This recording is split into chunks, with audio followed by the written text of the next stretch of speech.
नमस्कार, मी प्राध्यापक मिलिंद गायकवाड. यश अकॅडमीमध्ये मनपूर्वक स्वागत. ज्या विद्यार्थ्यांनी इयत्ता 11वीमध्ये ऑफलाईन प्रवेश घेतलेला आहे आणि ते विद्यार्थी महाराष्ट्र राज्य मंडळाच्या संलग्नित उच्च माध्यमिक विद्यालयामध्ये ऑनलाईन पद्धतीनं इयत्ता 12वीमध्ये प्रवेश घेऊ इच्छित आहेत, अशा विद्यार्थ्यांच्या बाबतीमध्ये सांगितलं होतं की आपण ज्या कॉलेजमध्ये प्रवेश घेऊ इच्छितात त्या कॉलेजमध्ये सर्व कागदपत्रांसहित जाऊन तिथं भेटायचं आहे आणि त्यांना सांगायचं आहे की मला तिथं प्रवेश घ्यायचा आहे.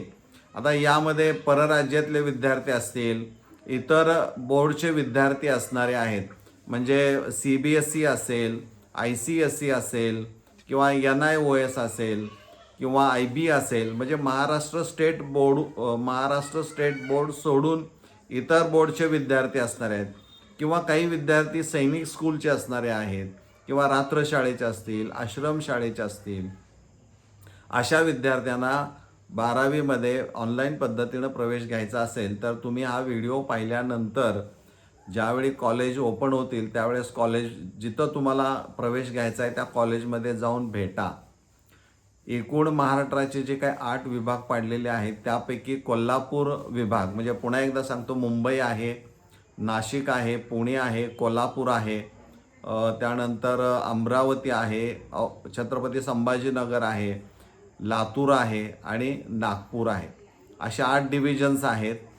पैकी कोल्हापूर विभागीय शिक्षण उपसंचालक जे आहेत त्यांचं एक ज्याला आपण गुगल फॉर्म म्हणूया, त्याने गुगल फॉर्म संबंधित प्राचार्य मुख्याध्यापकांना त्यांच्या कार्यक्षेत्रामध्ये जे काही 5 जिल्हे येत आहेत त्या सगळ्यांना पाठवलं आहे की असे जे काही विद्यार्थी असणारे आहेत त्या विद्यार्थ्यांचे गुगल फॉर्म भरून आमच्याकडं तुम्ही तात्काळ पाठवा.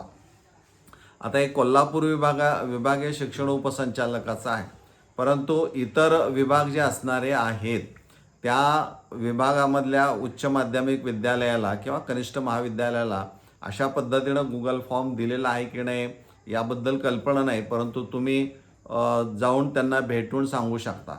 हा जो गुगल फॉर्म असणारा आहे त्याची लिंक मी तुम्हाला डिस्क्रिप्शन बॉक्समध्ये देतो आहे. म्हणजे त्या पद्धतीचा फॉर्म तुमच्या डिव्हिजनमधल्या उच्च माध्यमिक विद्यालयामध्ये आलेला आहे का ते पहा आणि त्या पद्धतीनं जाऊन कॉलेजमध्ये भेटून तो गुगल फॉर्म तुम्ही भरून द्यायचा आहे. तो तुमच्या विभागाच्या शिक्षण उपसंचालकाचा असणारा आहे. म्हणजे ही प्रक्रिया एका विभागात होते याचा अर्थ इतर विभागामध्ये सुद्धा तशीच असणारी आहे. त्यामुळं लवकरात लवकर या विद्यार्थ्यांनी अपेक्षित उच्च माध्यमिक विद्यालयामध्ये जाऊन भेटणं आणि त्याप्रमाणे तो गुगल फॉर्म पटदिशी भरून देणं आवश्यक असणारं आहे. त्यामुळे शासन किंवा विशेषतः शिक्षण संचालक जे महाराष्ट्र माध्यमिक उच्च माध्यमिक शिक्षण विभाग पुणे आहेत ते कदाचित फेज 2 चालू करतील 11वीतून 12वीसाठी. त्यामुळं तात्काळ ही गोष्ट करणं गरजेचं आहे. मला वाटतं हे तुम्हाला नीट समजलं असेल. आपण इथं थांबूया. धन्यवाद.